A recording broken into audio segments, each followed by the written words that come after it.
Good evening, everyone, and welcome to First Energy Stadium. The Reading Fight Phillies pregame show as the Phils getting ready to take on the Binghamton Rumble Ponies Game 5 of the 6-game series. Phils need a couple wins. Binghamton's got a 3-1 advantage in the series. Alongside Jake Starr, my name is Bob McCool. You may recognize the guy in between the two of us. It's Dave Dombrowski, who's the president and general manager of the Philadelphia Phillies. And Dave, let's start with the ultimate piece of the puzzle that's now at First Energy Stadium, the Redner's Event Center, the entire complex. Obviously, the Phillies had a big hand in it. Now that you've kind of seen this finished product, what's your reaction to what you've seen? Well, it's almost hard to put in words. Spectacular is the way I would say it. I don't think I've seen a nicer facility anywhere. I had a chance to take a great tour today and look around, and there's still some parts that are being finished, but what a facility. And really, at any level, anywhere, this is nicer than a lot of big league facilities. So I'm just concerned that some of our guys might ask to be shifted here rather than in Philadelphia, but it's really nice, beautiful. And you've been to Reading now a few times in your tenure with the Phillies.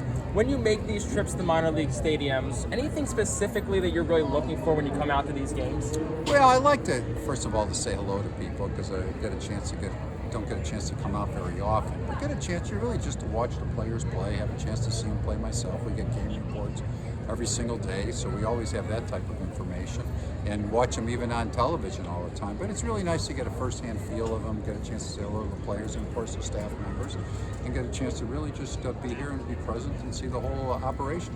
You are out early and you're watching these guys take a batting practice. How much do you take out of batting practice versus how much you see in game situations, and what all are you analyzing? Well, really much more in the game aspect. I mean, if there's something that stands out positively or negatively from a batting practice, you'll take it in. But I think it's really more from an observation perspective, just to see the guys get familiar, look at their swings. But you're really, sometimes I've seen some great hitters in batting practice, but they don't carry it over to 7 o'clock. So Jim Leland always used to tell me, he says, we've got some great 5 o'clock hitters who still hit better at 7. So you pay attention to it, but it's really much more important how they perform in the game. Now, let's talk about the big club a little bit. Phillies enjoying one of their best starts really ever. And for you kind of having a first-hand look at the group, what's been the key to the early season success after a couple of years where maybe the starts haven't been up to par? Well, I give the guys a lot of credit that we have played very well, but a lot of emphasis was placed on trying to get off on a much quicker start. So Rob Thompson and the staff emphasized that all winter long. We had some conference calls and Zoom calls in that regard and talked about it all spring. But the players, you have to tip your cap to them because they're the ones performing. And I think it really comes down to we do have a good club. Our starting pitching's been outstanding. Everybody that we throw out there on an everyday basis gives us a chance to win. And we scored more runs than every other club. Sometimes you're in a position where you're thinking, well, it doesn't seem like we're scoring quite enough or a lot, but then all of a sudden the offense is sort of down in the game at the big league level in general. So we're leading the league in runs scored and one of the best pitching teams. So when you put that together, you're in a position where you can have a really good start. Putting it together is what you are all about and what you're doing with this entire organization. And everybody wants to talk about the Harpers and the Schwarbers and the Castellanos. But then if you look at the team and how it's performing right now, you can't forget about the Bryson Stotts and the Alec Bohms and Ranger Suarez, who's been spectacular. Those are the keys to the puzzle that have come through the farm system and are now getting a chance to win. No doubt, and I think really we have star players, but the Phillies have had star players for years. Now we added a Turner, for example, but when you talk about a Harper, you talk about a Schwarber, you talk about JT Realmuto, and the list can go on, the Wheelers, the Nolas. Really part of the key has been that some of those younger players from the system have come up, but also the younger players, a guy like Marsh that we acquired. But all of a sudden, when you start looking at one of the reasons we're so good is because right now it's because Bohm, Stott, Marsh, Suarez, Sanchez, addition Kirkering comes up, Rojas comes up. They've taken that next step. So not only are we in a position where we've got those stars on our club, we're also in a position where we have a real deep ball club, and a lot of it are those young players stepping up and doing the job for us. Now, one of those young players that you mentioned is Johan Rojas, who got the call up almost a year ago, last July, to the big leagues. When did you have an inclination that Rojas was going to be somebody that could contribute to your club in 2023? Well, I mean, you're always looking. There's an example. You look and play at spring training, so you know he has a lot of talent. You know he can really don't get the ball in center field. But then I think you're just constantly watching all the time. I would think really it was more a month beforehand, because now you start looking at all your alternatives.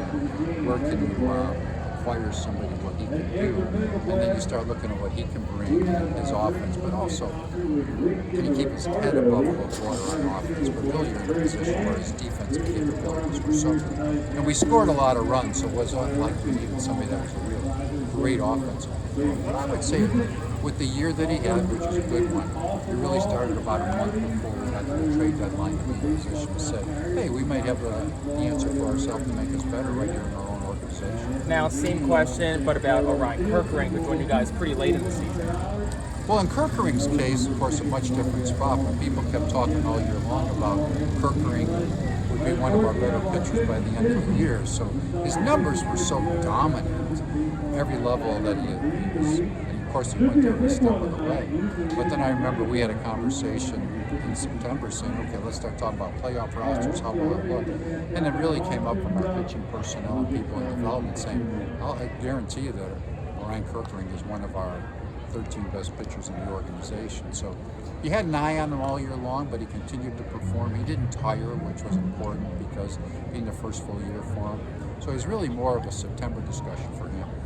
We talk about the players so much at the minor league levels, and sometimes you forget about the guys who are running the show at this level. And Al Padrique is as good of a guy in an organization, or good of a baseball guy as you can find. You really ended up being a great fit for the Phillies organization and a great fit here, right? No question, Al Padrique and his staff, but in Al Padrique's case, he's been in the game for years. He's a very knowledgeable baseball person. He's always been regarded as that.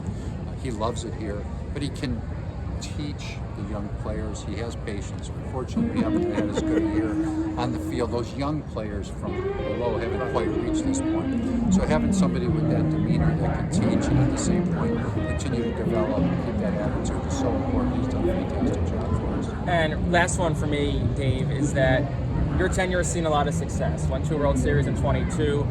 Went away from going back to the World Series in 2023. For 2024, we talked about how great the start has been, but what's it going to take for this group to kind of get over that one last hurdle and bring a trophy back to Philadelphia? Well, we have a good club, but there's a lot of good clubs in baseball, and you look even in the National League, and you start talking about the clubs, the Dodgers and the Braves the last couple of years, they've won 100 games, and they haven't made it to the World Series. So you're in a situation, you have to not only continue to play well during the season, you have to play well at the right time.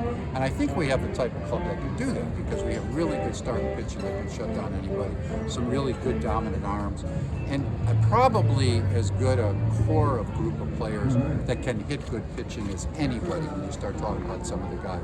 But it's not easy, you just have to do it at the right time.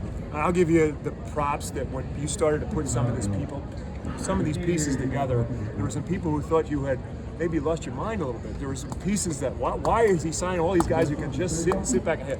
Now that it's worked, and now that you've seen the chemistry of this club come together, there has to be a certain extra level of pride on your half that says, you know what, we did this the right way, and what we put together is pretty special. Well, there's pride for the organization. Of course, the real step is championship. That's what we're trying to accomplish. But I think sometimes people think you can do everything immediately, and it's not quite that easy. Sometimes you're dealing with injuries, sometimes you may be available at that particular time, but I think right now, at least we're in a position where we're a well-balanced club. We've got good defense, we've got good pitching, good bullpen, we score runs, we've got some speed, so it took a while to put all of that together, and probably at that point where it's starting to gel for us at the big league level. But the last piece of that puzzle, it's hard to figure it out until you get it all together, is the chemistry. Because the chemistry in a clubhouse in Philadelphia is unbelievably good, and it ultimately helps push that final step. No question about it. We have a group of players. They get along very well. They play the game the right way, and they play hard. If they get beat, they figure tomorrow we'll be back to beat you. But they really have the right attitude. We've got great leadership. It's a welcoming clubhouse for the young players to come up and produce. So it's an outstanding group. Thanks very much. He's Dave Dombrowski, Reading Fight Phillies, Binghamton Rumble Ponies. We'll take a timeout. We come back with lineups and first pitch right after this, and the Reading Fight